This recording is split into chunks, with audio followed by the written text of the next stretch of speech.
Original post: my husband is in love with his student. I have no F asterisk asterisk king idea what to do. I never thought I'd be writing something like this.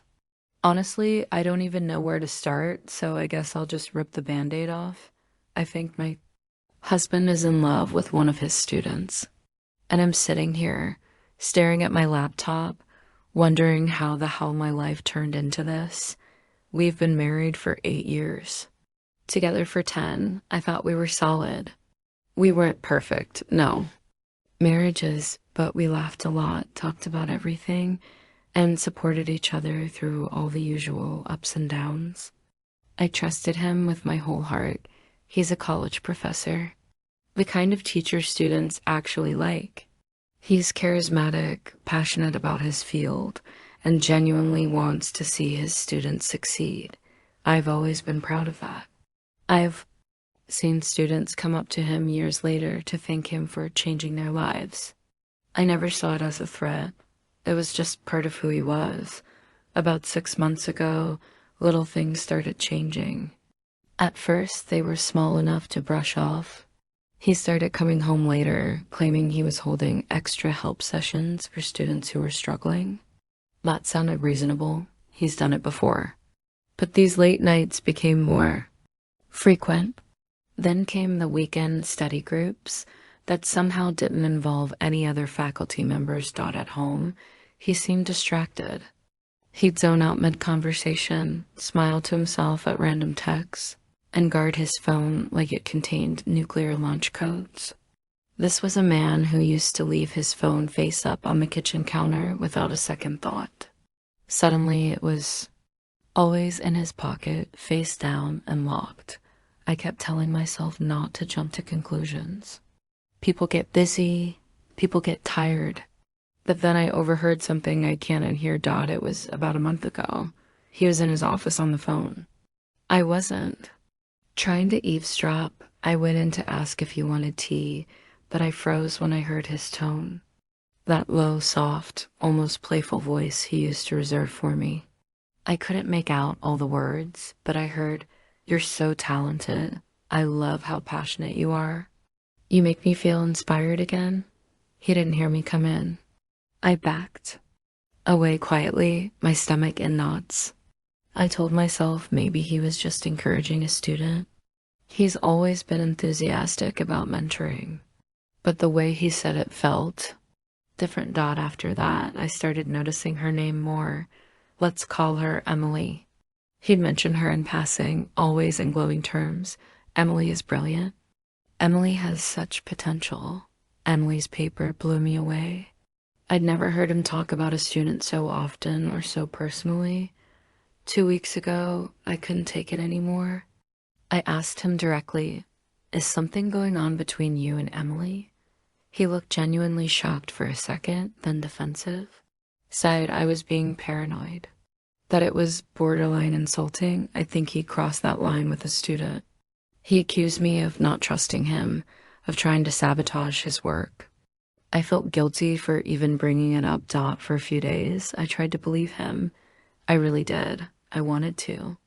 But then last night happened. He was in the shower and his phone buzzed on the nightstand.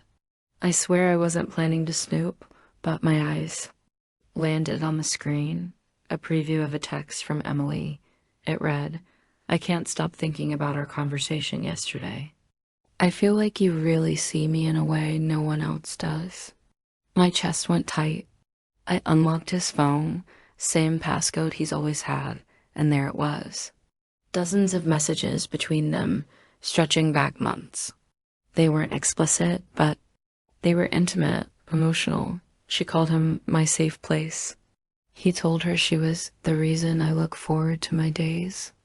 They talked late into the night about their dreams, fears, and frustrations. He'd written things to her that he used to write to me in our first year of dating.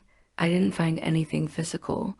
No, "I want to kiss you," or "I love you." But I don't know if that even matters. This isn't just mentorship. This isn't just friendship. He is emotionally invested in this girl, and the way she writes back, she feels the same. I sat there in bed, phone in my hand, shaking. Half of me wanted to throw it at the wall. The other half wanted to throw up Dot when he got out of the shower. I couldn't even look at him. He kissed me on the head like everything was normal, then started getting ready for office hours. I just nodded and let him leave. I've been pacing the house all day. I keep replaying our marriage in my head, wondering when exactly I became someone he could betray like this. I'm furious. I'm heartbroken. And embarrassingly, I'm still in love with him. I keep thinking about confronting Emily, but she's in her early 20s and he's in his 40s. Part of me wants to rip into her, but the bigger part of me knows the power dynamic here. He's the one who made vows to me, not her. I also keep thinking about going to the college administration. What they're doing is wildly inappropriate, even if it's only emotional right now. But would that ruin his career forever? And if it does, will I be able to live with that? I feel stuck. If I stay quiet, I'm complicit in my own humiliation. If I speak up, I destroy my husband's career and maybe my own marriage in the process. Right now, I can't even figure out what I want. Do I fight for him? For us? Or do I walk away from the man who chose a 20-something's admiration over his wife's love? I have no fucking idea what to do. Update 1 first. I just want to say, holy Shastrisk tea, I didn't expect so many people to respond to my post. I spent hours last night reading through every single comment, DM, and message. There was a mix. Some of you were gentle, some were blunt. And a few were downright brutal, but it was what I needed. The overwhelming advice: get proof. Protect yourself. Don't tip your hand until you know exactly what you're dealing with, Dot. So that's what I did. The first night after posting, I barely slept. My husband came home late again. Study group that apparently needed 3 extra hours and fell asleep almost immediately. I waited until I could hear his deep breathing, the kind that means he's fully out. I picked up his phone, same passcode. Heart pounding so hard I thought it might wake him, I scrolled straight to the messages with Emily. There were even more now, not just texts, but call logs. Late night calls, sometimes over an hour long. The texts. God, reading them made me feel like I was watching my own marriage from the outside, watching him give someone else the pieces of himself that used to belong to me. He told her she made him feel alive again, that she reminded him of who he used to be before life got so heavy. She replied with things like, I think about you all the time. I don't care if it's wrong, you make me happy. There were also meeting details, coffee shops, the public library. One vague reference to next time at the usual place. I don't have proof that the usual place is a hotel, but it doesn't take a genius. 2 nights later, I confronted him. This time, I had screenshots on my phone. I didn't yell at first, I just asked, do you still want to tell me nothing is going on with Emily? He froze. His face went pale. Then he tried the whole, you're taking things out of context routine. Said she's been going through a lot, and he's just being there for her as a mentor. When I brought up the meeting places, the late night calls, the way they spoke to each other, he finally dropped the act. I can't even describe what it felt like to hear that from his mouth. Like my chest caved in.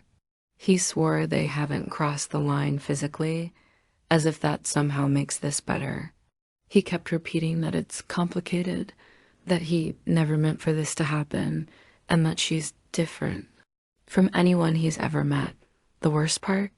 He said he doesn't know if he wants to throw away something special with her, something special. With his student, then Emily messaged me 2 days after that conversation. I got a message request on Instagram. It was from Emily. Her exact words. I know you're upset, but please understand you're holding him back. He deserves to be happy, and we understand each other in a way you never will. I'm not trying to hurt you, but I think you should let him go. This 22-year-old girl, who knows damn well he's married, have the audacity to tell me I was standing in the way of her happiness. She didn't even deny the relationship. She just framed it like I was the villain in some romantic movie where she and my husband are the star-crossed lovers. Didn't respond. Not because I didn't have things to say, but because I knew if I did, it would be the kind of scorched earth message you can't take back. That night, I told my husband he needed to move out. I wasn't going to sit across from him at the dinner table while he pined after his student. He tried to argue, tried to tell me this was overreacting and punishing him for a mistake he hasn't even acted on. I told him I didn't care. The trust was gone. He's currently staying with a friend, at least that's what he says. Part of me wonders if it's really her place. I also started making calls. I talked to a lawyer to understand my rights if this turns into divorce. I told him I wanted legal advice just in case, but deep down, I know there's no just in case anymore. And yes, I reported the relationship to the school anonymously. I couldn't stay silent. I didn't include my name, but I attached screenshots of some of their messages. I blurred my own number, but left enough for them to connect the dots. I know what some of you will say, that I'm nooking his career. But he made his choices. This isn't a one-time lapse. It's a months-long emotional affair with someone he has power over. He's not just my husband. He's supposed to be an educator who protects and guides students, not seduces them. Here's where things get even messier. Yesterday, he came over to pick up more clothes. He looked different, not ashamed, not apologetic. Almost smugged out, then he dropped it on me. He quit. He told me before the school could make things ugly, he resigned. Said he didn't want to fight a witch hunt and that this way, he could focus on his relationship without interference. Yes, his relationship. With her, I asked if that meant he was moving in with her. He didn't answer. He just shrugged, grabbed his bag, and said, "You'll see soon enough." And then he left. I don't even know what that means. Is he really moving in with this girl? Is this some kind of bluff? I feel like my marriage is slipping into this surreal, soap opera level of insanity where I don't even recognize the man I married anymore. I'm angry. I'm hurt. I'm disgusted. But more than anything, I feel empty, like someone scooped out all the love and trust and left me hollow. I don't know what comes next, but something tells me the next update isn't going to be any prettier than this one. Update 2. Well, things have escalated in ways I couldn't have predicted. When I wrote my last update, my husband, I guess I should start saying ex in my head, but the paperwork isn't done yet, had just quit his job and hinted he was. Moving in with Emily, I thought the worst part would be him shacking up with a 22-year-old student. Turns out, the universe had a few more plot twists up its sleeve. Quitting didn't stop the school from investigating. Apparently, once the administration receives a credible complaint about misconduct, they're obligated to look into it, resignation or not. And because I'd submitted screenshots, they had more than he said, she said. I didn't tell him I was the one who reported it, but he's not stupid. He probably suspects. The investigation was discreet at first, but these things have a way of leaking. Whispers started among faculty. Parents of current students caught wind. Some even emailed the department head demanding to know why a man with a history of inappropriate relationships was allowed near their kids. Emily tried to defend him publicly. She posted this long, dramatic Facebook status about how the world doesn't understand their love, and sometimes people are too scared of real connection to let it thrive. It was the kind of thing that would make a decent line in a bad romance novel, but in real life just made her look naive. An immature. The post backfired spectacularly. Screenshots of her words ended up on a local community page where people tore her apart in the comments. She's barely older than a freshman herself. This is grooming. She's embarrassing herself. I almost felt bad for her. Almost Dot, and yes, he moved in with her. I know because my sister spotted them at a grocery store bickering over what kind of cereal to buy like a cliche sitcom couple. From what I've heard through mutual acquaintances, it went downhill fast. Apparently, Emily's maturity, the thing he said drew him to her, turned out to be a facade. She's clingy, jealous, and quick to accuse him of being emotionally unavailable. If he doesn't text back within 10 minutes, he's in his 40s. She's in her early 20s. The gap in life experience hit him like a truck. She wants to go to music festivals, stay up until 3 a.m., and document their relationship on TikTok. He wants to watch documentaries and be in bed by 10 dot in his social circle, basically gone. His friends either outright sided with me or quietly faded away. My family, who once welcomed him with open arms, have nothing but contempt now.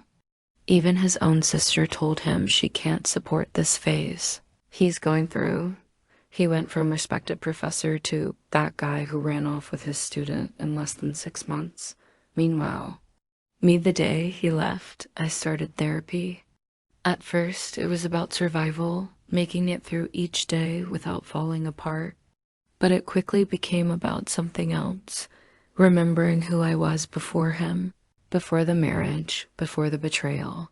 I started reconnecting with friends I'd let drift away because life got busy. I joined a book club. I took a cooking class. I went on long walks without telling anyone where I was going, just because I could dot, and yes, I started thinking about dating again. Not seriously. I'm not ready for anything big, but I've gone out for coffee with a couple of people. Each time, I'm reminded that there are men out there who actually listen when you talk, who don't hide their phones, who don't make you feel like you're competing for their attention. It's a strange feeling, realizing his betrayal doesn't define me. I'm not the wife who got left for a student. I'm me, and I'm still here. The twist I didn't see coming a few weeks ago, I got a text from an unknown number. It was short. I'm sorry. Can we talk? It was him. I ignored it at first. But then my curiosity got the better of me, and I did some light digging. Okay, maybe I asked one mutual friend. Turns out Emily dumped him. Apparently, she met someone closer to her age who could understand her better. Translation: she found a guy who can keep up with her lifestyle and doesn't carry 40 years of baggage. The breakup was messy. She kicked him out of the apartment they've been renting. He's now staying with an old college buddy who, from what I hear, isn't thrilled about it. So now, with his career gone, his reputation in shreds, and his soulmate out of the picture, he wants to talk. I agreed to meet him in a coffee shop, public and neutral. He looked older, not just tired, but worn out. Like the past few months had chewed him up and spit him out. His hair was messier than I'd ever seen it. There were dark circles under his eyes. He started with the usual. I made a huge mistake. I wasn't thinking clearly. I missed what we had. I let him talk.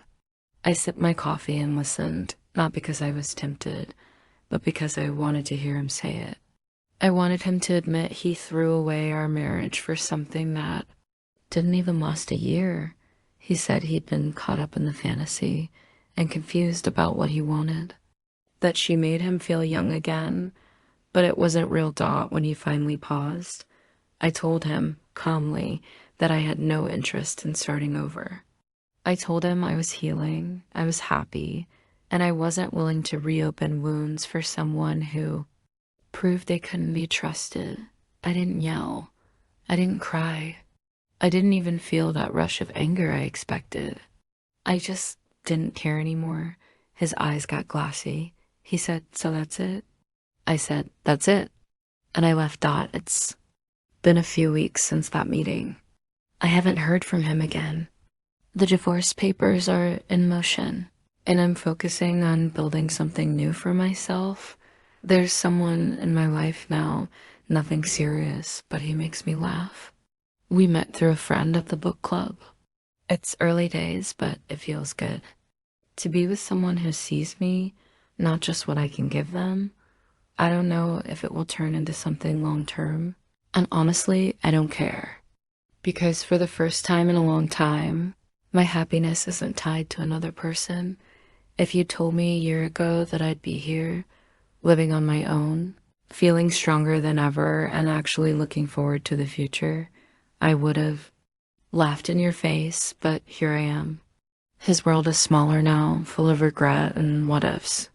Mine is bigger, brighter, and wide open. And as far as I'm concerned, that's the best revenge I could have ever asked for. Final update 8 months later. It's strange how much can change in less than a year. 8 months ago, I was broken, humiliated, and trying to make sense of how the man I'd loved for years could betray me. With someone young enough to be one of his students, now my life feels like it belongs to someone else, someone stronger. The divorce was finalized 3 months ago. I walked out of that courtroom feeling lighter than I had in years. I'd expected to cry or feel hollow, but instead, it was like someone had unlocked the chains I'd been dragging behind me. I went home to my apartment, small but cozy, with plants in every window and walls painted in colors I love. Not the beige he insisted on that I donated most of the furniture we'd picked out together. I didn't want a single reminder of the life we built because it wasn't a life I ever wanted again. I threw myself into my work. My boss noticed the change immediately. I was sharper, more confident, more willing to take risks. I applied for a higher position in a neighboring district and got it. The pay bump and freedom were nice, but the real reward was knowing that my success had nothing to do with him. Outside of work, I've been exploring hobbies I'd long abandoned. I started taking weekend pottery classes, joined a hiking group, and even booked my first solo trip to Italy this fall. That's something I never would have done before. I used to think traveling alone was sad. Now I see it as the ultimate freedom. From what I've heard, and believe me, I'm not the one seeking out updates. His life hasn't gone quite as planned. The school's investigation concluded months ago, and while they didn't have enough evidence to charge him with anything illegal, the optics were bad. Parents complained, colleagues kept their distance, and eventually, the school mutually agreed to part ways with him. Translation, he was quietly pushed out. The last I heard, he's working at a tutoring center, a far cry from the respected teaching position he once had taught as for the girl. She dumped him about 4 months in. Apparently, she'd gotten bored, and from what mutual acquaintances say, she was more interested in the drama than in building a life with him. When she left, she made sure to publicly humiliate him, posting cryptic Instagram stories about men who act like teenagers and midlife crisis disasters. The irony still makes me laugh. About 2 months ago, he reached out. I ignored the first message, but when he sent a second one asking to talk, I decided to meet him. Not because I wanted him back, but because I wanted to close that chapter properly. We met at a coffee shop. He looked smaller somehow, tired, unshaven, and wearing a hoodie I remembered buying for him years ago. He tried to smile, but it didn't reach his eyes. I made a mistake, he said almost immediately. I was confused. I thought I wanted something different, but I realized now what I had with you was real. I let him talk. I didn't interrupt. I sipped my coffee and listened to him weave excuses about stress, temptation, and how she wasn't what I thought she'd be. When he was done, I leaned forward and said, "You're right about one thing. What we had was real, but you broke it.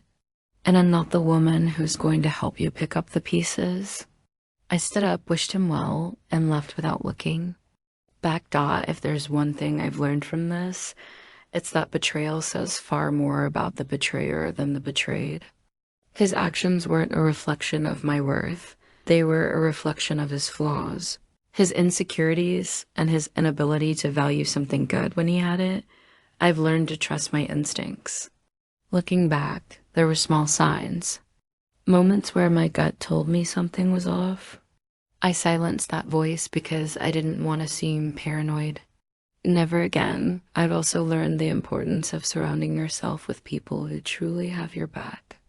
My friends and family showed up for me in ways I'll never forget, bringing meals, sending encouraging texts, sitting with me on nights I couldn't sleep.